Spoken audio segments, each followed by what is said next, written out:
네, 새벽 시간마다 함께 이사야서의 말씀을 살펴보고 있습니다. 이사야서 1장부터 12장까지의 내용을 보면 주로 하나님의 백성인 이스라엘을 향한 하나님의 징벌을 또 하나님의 그 책망의 내용들을 먼저 이야기하고 있습니다. 그리고 13장부터 23장까지는 바벨론, 또 아수르, 블레셋, 모압, 다메섹 등과 같이 이스라엘을 중심으로 그들 둘러싼 그 열방에 대한 심판을 하나님께서 말씀하고 계시는 거죠. 지금에서야 우리가 보면은 그 주변 국가들이 심판의 대상이고 뭔가 문제처럼 인식이 되어지지만 그 당시 이스라엘 백성들이 바라보았던 그 바벨론, 그 아수르는 자신들이 선망했던 대상이었고 또 자신들이 따라가고 싶었던 어떤 모델이었죠. 이 아수르 같은 경우는 어제 본문에서는 이 바벨론에 대한 심판에 대해서 이야기를 합니다. 이 바벨론에 대해서 뭐라고 이야기합니까? 너 아침의 아들 계명성이요, 내가 내 마음에 이르기를 내가 하늘에 올라 하나님의 뭇별 위에 내 자리를 높이리라라고 이야기를 합니다. 그 바벨론을 지금 무엇에 비유하고 있냐면 아침에 또 보이는 그 샛별, 그 계명성으로서 이야기합니다. 이 별은 무엇입니까? 반짝거리는 거죠. 깜깜한 그 어두움 가운데서도 홀로 밝게 빛나는 그 별, 스타죠. 바벨론은 그 당시에 스타와 같았습니다. 그 사람들이 선망하고 우리나라도 저렇게 잘 살 수 있으면, 저렇게 위대한 나라가 되면, 저런 제국이 되면 얼마나 좋을까라고 그들이 흠모하고 사모했던, 저렇게만 되면 내가 행복해질 거야, 저렇게만 되면 내가 걱정이 없어지고 염려가 없어질 거야 라고 생각했던 그런 대상이었던 것이죠. 하지만 그 바벨론을 하나님께서는 뭐라고 말씀하십니까? 다 심판하고 없어질 것이다 라고 이야기합니다. 또한 오늘 본문은 이 아수르와 그 블레셋을 향한 그 심판에 대해서 계속해서 이야기를 하고 있는데, 그들을 향한 하나님의 평가 역시도 같습니다. 바로 심판입니다. 우리가 평소에 너무나도 일반적으로 우리 주변 사람들이 생각하는, 추구하는 어떤 대상들, 목표들, 이런 것들, 계획들에 대해서 우리가 다시 한번 생각해 보아야 된다라고 이사야는 우리에게 이야기하고 있는 거죠. 내가 추구하는, 이 세상 사람들이 추구하는 것과 우리 그리스도인들이 추구하는 것이 같을 수가 없는 것이죠. 우리는 그리스도 안에 있고 하나님을 추구하는 사람들이죠. 하나님께서 우리의 길이 되어주시고 진리가 되어주시고 생명이 되어주신다라는 것을 이 영혼의 관점에서 우리는 그 길을 보고 그 길을 향해서 나아가지만, 이 세상 사람들은 이 땅의 관점에서 일시적으로 우리가 잠깐 살다가는 이 나그네와 같은 그 인생이 전부라고 생각하면서 살아가고 있기 때문에 그 목적지와 그 방향이 다를 수밖에 없는 것이죠. 그렇다고 하면 하나님께서는 왜 이 바벨론과 아수르, 블레셋 이 주변 국가들을 심판하시겠다라고 이야기합니까? 너희들이 추구하는 바는 영원한 것이 되어야 된다라고 이야기하는 것이죠.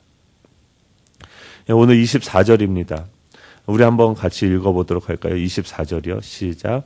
만군의 여호와께서 맹세하여 이르시되 내가 생각한 것이 반드시 되며 내가 경험한 것을 반드시 이루리라. 아멘.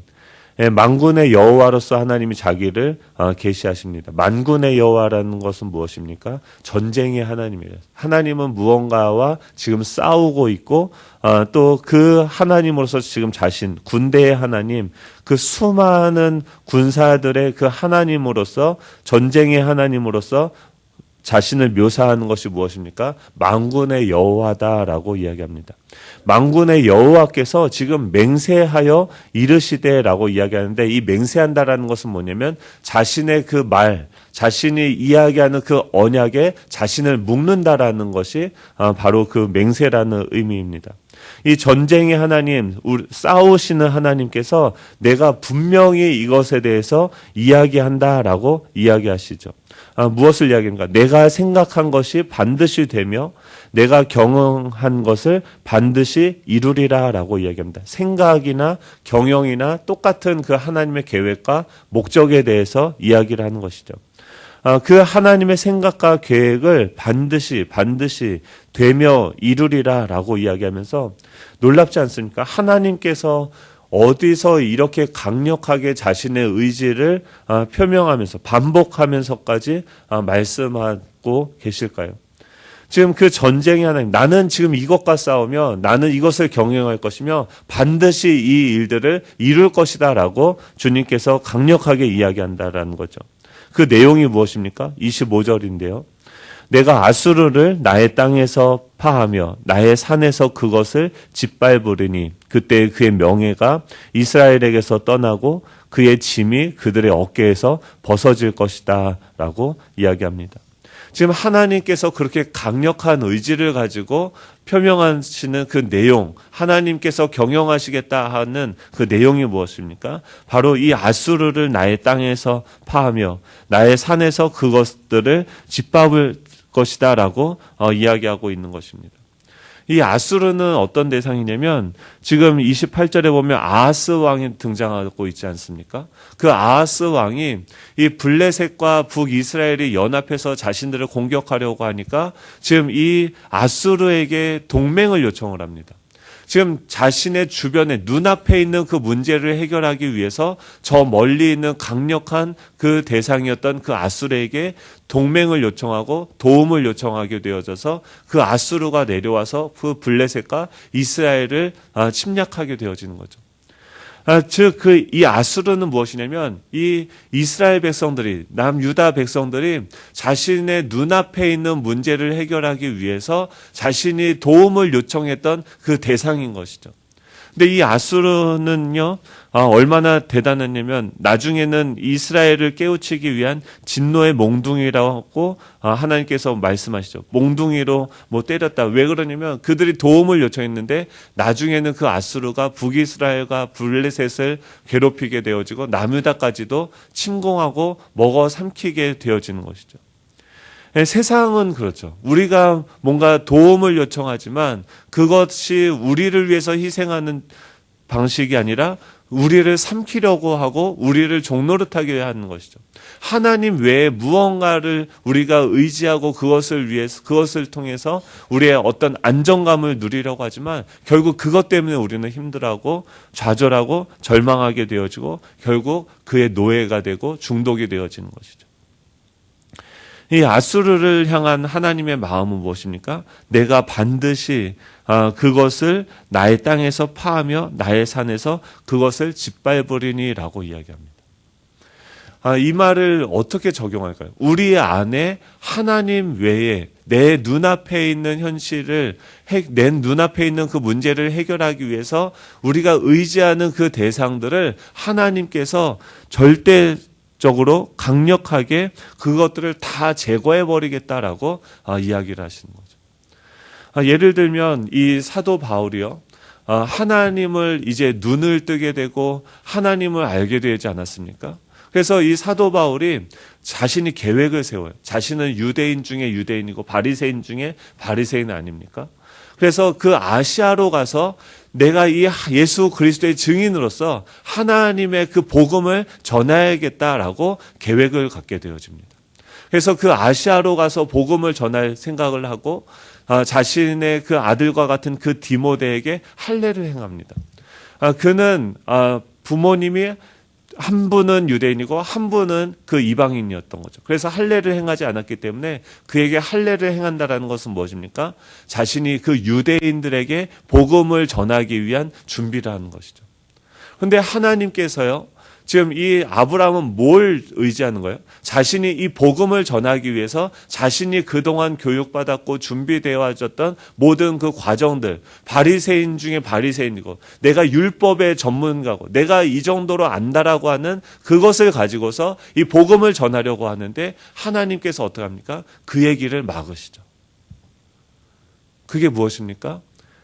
하나님께서 그의 비전을, 그의 길을 막으시고 나중에 갈라디아서에 보면 무엇입니까? 그때 그 사도 바울이 병에 걸려서 누워있게 되어졌을 때 그곳이 갈라디아 지역이었는데 그 사도 바울이 가장 무능력함, 무기력함을 경험했던 그곳에서 갈라디아 교회가 생겨나는 것을 이 사도 바울이 경험하게 되는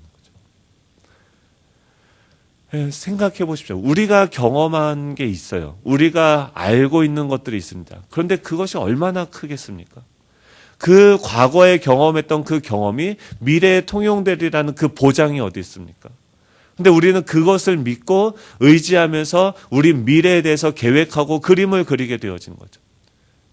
근데 하나님은 그것이 너무나도 헛되고 어리석은 것이다라는 것을 아시고 어떻게 합니까? 그 계획, 그 생각들, 자신을 의지하고 하나님 외에 그 알량한 것들을 의지하는 것들을 제거해 버리시겠다라고 이야기하는 거죠. 이것이 우리 안에 필요해요. 우리 안에 하나님 외에 의지하는 거예요. 우리가 무능력함을 경험하지 않습니까? 감사해야 하십시오. 하나님께서 지금 일하고 계셔. 내가 더 이상 의지할 것이 없다라고 생각하십니까? 하나님을 기뻐하세요. 하나님에게 가장 가까이 온 그 시간인 거죠. 가장 암흑과 같은 그 시간 속에서 우리는 너무나도 분명하게 우리 안에서 역사하고 계시는 그 하나님을 경험할 수 있는 것이죠. 하나님이 우리를 인도하시는 방향은요, 세상의 방법과 다른 거예요. 지금 하나님께서 이 아수르를 멸하시겠다라고 하는 말은 뭐예요? 너 나 아니면 안 돼 라고 해요. 28절이죠. 아하스 왕이 죽던 해에 이 경고가 임하니라. 아하스 왕은 블레셋이 이스라엘과 연합하여 유대를 공격하려고 아하스 왕이 죽던 해에 이 경고가 임하게 되어지죠. 그 앞에 이 아수르를 향한 그 심판 25절이죠. 제가 또 건너뛰었네요. 25절 우리 같이 읽겠습니다. 시작. 내가 아수르를 나의 땅에서 파하며 나의 산에서 그것을 짓밟으리니 그때에 그의 멍에가 이스라엘 길에서 떠나고 그의 짐이 그들의 어깨에서 벗어질 것이라. 아멘. 이렇게 본문을 뛰어넘고 이런 연약함이 있어도 하나님은 일하시는 거죠. 내가 아수르를 나의 땅에서 파하며 나의 산에서 그것을 짓밟으니. 지금 이스라엘 백성들 입장에서 뭐예요? 아수르에게 동맹을 요청했고 이 사람들이 와서 우리를 도와줘야지 내가 산다라고 생각하는데 하나님은 잔인하게도 그것을 빼앗아가고 그것을 파하시는 거죠. 그것을 짓밟으시죠. 그것을 나의 산에서 그것을 짓밟고 파하는데 놀라운 것은 뭐냐면 그때에 그의 멍에가 이스라엘에게서 떠나가고 그의 짐이 그들의 어깨에서 벗어질 것이다 라고 이야기합니다. 그가 의지하고 이것이 있어야 내가 살 것이다 라고 생각하는 그것이 빼앗기는 그때에 내 멍에가 벗겨지고 내 짐이 나의 어깨에서 벗어질 것이다 라고 이야기하는 거죠. 하나님, 내가 아무것도 할 수 없습니다. 내가 정말 하나님 없이는 아무것도 할 수 없는 연약한 존재입니다라고 고백하며 하나님께 나아가는 그 자리에서 결국 무엇이 됩니까? 우리는 자유하게 되어진다는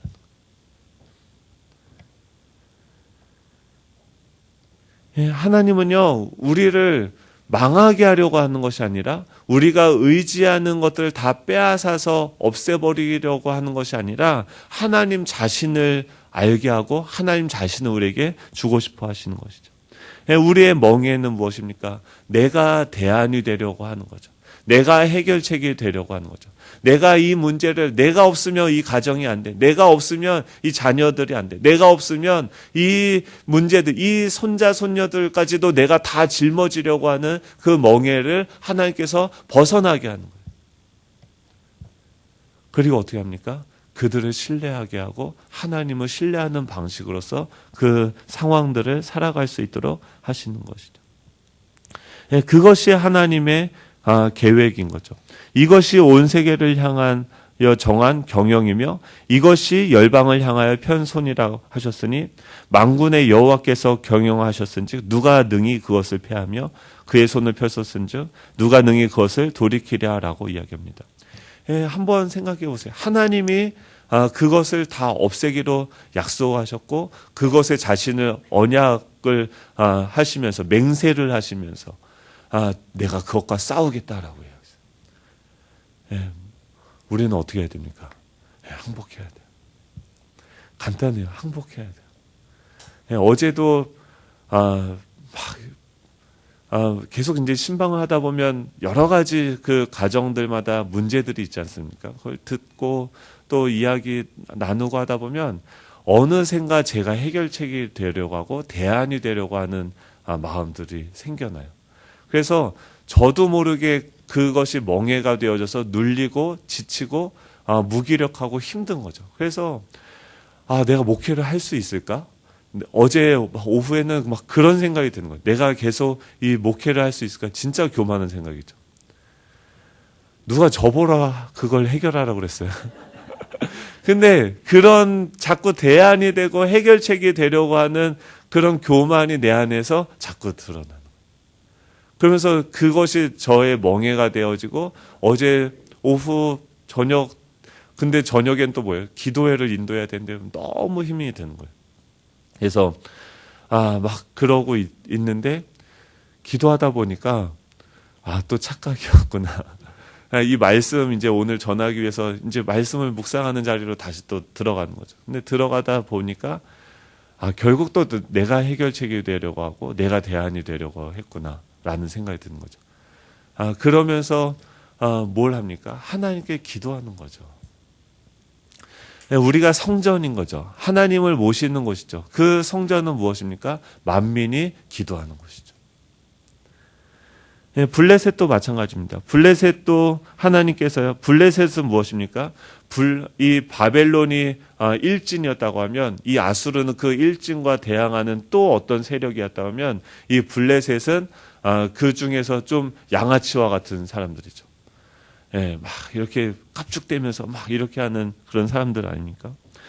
그런데 그 블레셋이요. 28절이죠. 우리 한번 28절 제가 읽을게요. 아하스 왕이 죽던 해에 이 경고가 임하니라. 그러자 이 아하스 왕이 죽던 해에 이 경고가 임하는데 아하스 왕이 죽게 되어졌습니다. 그러자 29절에 블레셋 온 땅이여 너를 치던 막대기가 부러졌다고 기뻐하지 말라라고 이야기합니다. 지금 이 아하스 왕이 죽던 해가 되니까 블레셋이요 막 기뻐하는 거예요. 왜냐하면은 이 아하스 왕이 누구였냐면 이 아수르에게 동맹을 요청해서 아수르를 끌어들인 그 대상이었는데 그 아하스 왕이 죽게 되어지고 이제 히스기야 왕의 즉위가 되니까 블레셋은요 기뻐하면서 그 히스기야 왕에게 사신을 보내면서 야야 우리가 같이 힘을 합쳐서 아수르를 대항하자. 너 아수르랑 친하지 말고 우리랑 힘을 합치자라고 하면서 기뻐하고 있다라는 것이죠. 그런데 그 블레셋을 향해서 하나님 뭐라고 합니까?